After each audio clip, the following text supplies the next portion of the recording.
दोस्तों, आज हम बात करेंगे खालिस्तान मूवमेंट की, जो एक अलग सिख राष्ट्र बनाने की मांग करता था। ये मूवमेंट पंजाब में धार्मिक पहचान, राजनीतिक चालबाजी और सामाजिक अशांति के मेल से उभरा। ये 1970 और 80 के दशक के अंत में जोर पकड़ा। उस समय इंडियन नेशनल कांग्रेस भारत की सबसे बड़ी राजनीतिक ताकत थी और अनजाने में ही सही, इस वृद्धि में उसकी अहम भूमिका थी। खालिस्तान आंदोलन की जड़ें 1947 के विभाजन में देखी जा सकती हैं। इस विभाजन ने पंजाब को दो हिस्सों में बांट दिया और मानव इतिहास में सबसे क्रूर हिंसा देखने को मिली। नए बने बॉर्डर के दोनों ओर सिख खुद को पाते थे और उन्हें उत्पीड़न और विस्थापन का सामना करना पड़ा।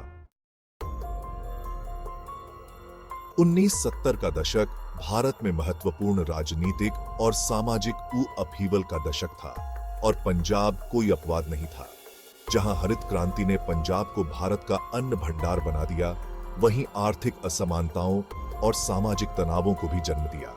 पारंपरिक कृषि संरचना बाधित हुई, जिससे छोटे किसानों पर कर्ज बढ़ता गया और असुरक्षा की भावना बढ़ती गई।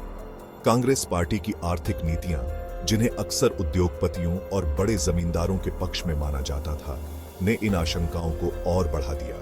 हिंदू और सिख दोनों तरह के धार्मिक कट्टरवाद के उदय ने स्थिति में जटिलता की एक और परत जोड़ दी। जनसंघ, एक हिंदू राष्ट्रवादी पार्टी, और उसकी शाखाओं ने राजनीतिक हितों के लिए धार्मिक भावनाओं का फायदा उठाना शुरू कर दिया और उनका प्रभाव बढ़ने लगा। इसने सिख समुदाय के कुछ वर्गों के बीच एक प्रतिक्रिया को जन्म दिया, जिन्होंने खुद को अलग थलग और असुरक्षित महसूस किया। हालांकि कांग्रेस पार्टी ने आनंदपुर साहिब प्रस्ताव को राष्ट्र विरोधी करार दिया और अकालियों पर विभाजनकारी राजनीति करने का आरोप लगाया। अशांति के इस माहौल में कदम रखा जरनैल सिंह भिंडरांवाले ने, जो एक करिश्माई लेकिन विवादास्पद प्रचारक थे। भिंडरांवाले अपने ज्वलंत भाषणों और सिख एकता के आह्वान के साथ युवाओं के बीच जल्दी ही लोकप्रिय हो गए। उन्होंने सिख गौरव और पुनरुत्थान का संदेश दिया, समुदाय की ऐतिहासिक अन्याय और वर्तमान की चिंताओं का फायदा उठाते हुए। कांग्रेस पार्टी ने भिंडरांवाले को अकालियों के प्रभाव का मुकाबला करने के लिए एक उपयोगी साधन के रूप में देखा। स्वर्ण मंदिर परिसर में अपने अड्डे से उन्होंने सिख मूल्यों के क्षरण के खिलाफ अभियान चलाया। उन्होंने शराब और नशे जैसी सामाजिक बुराइयों को निशाना बनाया। कांग्रेस ने भिंडरांवाले की बढ़ती चरमपंथी बयानबाजी से आंखें मूंद ली। भिंडरांवाले सत्ताधारी पार्टी के मौन समर्थन से उत्साहित होकर और अधिक मुखर हो गए। उन्होंने खुद को हथियारबंद समर्थकों से घेर लिया। भिंडरांवाले का उदय खालिस्तान आंदोलन में एक खतरनाक मोड़ था। भाग 4, एक खतरनाक खेल, कांग्रेस की गलतफहमी और भिंडरांवाले का बदलाव। अकालियों को रोकने के लिए भिंडरांवाले का इस्तेमाल करने की कांग्रेस पार्टी की रणनीति शानदार ढंग से उलटी पड़ गई। भिंडरांवाले, जो शुरू में एक मामूली व्यक्ति था, को कांग्रेस के संरक्षण ने प्रमुखता से भर दिया। उसने अपने एजेंडे को आगे बढ़ाने के लिए सत्ताधारी पार्टी के संरक्षण का कुशलता से फायदा उठाया, जो कांग्रेस से अलग होता गया।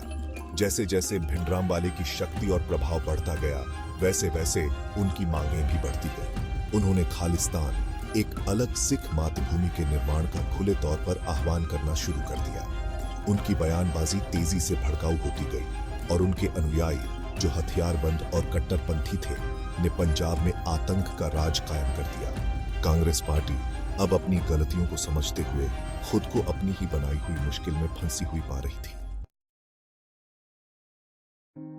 भाग 5, ऑपरेशन ब्लू स्टार, एक जख्म जो कभी नहीं भरा।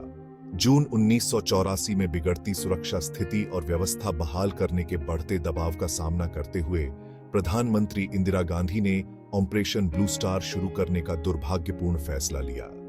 भारतीय सेना को भिंडरांवाले और उनके भारी हथियारों से लैस अनुयायियों को बाहर निकालने के लिए स्वर्ण मंदिर परिसर, जो सिख धर्म का सबसे पवित्र मंदिर है, पर धावा बोलने का आदेश दिया गया था।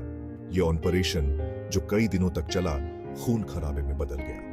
स्वर्ण मंदिर पर हुए हमले ने पूरे भारत और सिख समुदाय को झकझोर कर रख दिया। सिख धर्म के सबसे पवित्र मंदिर की पवित्रता का उल्लंघन किया गया था और अनगिनत निर्दोष नागरिक क्रॉस फायर में फंस गए थे। हताहतों की सही संख्या आज भी विवादित है, लेकिन अनुमान सैकड़ों से लेकर हजारों तक है। सिख समुदाय अपने सबसे पवित्र मंदिर को अपवित्र करने और निर्दोष लोगों की जान जाने से नाराज, सामूहिक रूप से अपमानित और विश्वासघात महसूस करता था।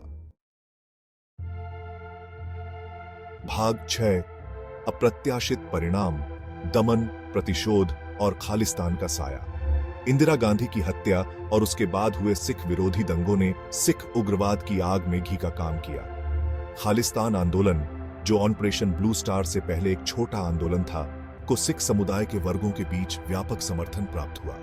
पंजाब हिंसा और जवाबी हिंसा के एक चक्र में उतर गया, जिसमें भारतीय सुरक्षा बल और सिख आतंकवादी समूह एक घातक आलिंगन में बंद थे। ऑपरेशन ब्लू स्टार के बाद का दशक पंजाब के इतिहास का काला दौर था। राज्य को राष्ट्रपति शासन के अधीन रखा गया था और भारतीय सुरक्षा बलों को उग्रवाद से निपटने के लिए खुली छूट दी गई थी। सिख प्रवासी भारतीयों के कुछ वर्गों के बीच समर्थन हासिल करने के बावजूद खालिस्तान आंदोलन पंजाब के भीतर व्यापक समर्थन हासिल करने में विफल रहा। भाग 7 राष्ट्र पर निशान, खालिस्तान की विरासत और सबक। हालांकि आज खालिस्तान आंदोलन काफी हद तक निष्क्रिय है, लेकिन पंजाब और भारत पर इसकी एक लंबी छाया बनी हुई है। 1980 और 1990 के दशक की शुरुआत में हुए दर्दनाक घाव गहरे हैं और हिंसा और रक्तपात की यादें बचे लोगों को आज भी सताती हैं। यह आंदोलन राजनीतिक समीचीनता के खतरों और संघर्ष की मानवीय कीमत की एक कठोर याद दिलाता है। खालिस्तान आंदोलन के उदय में कांग्रेस पार्टी की भूमिका एक विकंटेंशियस मुद्दा बनी हुई है।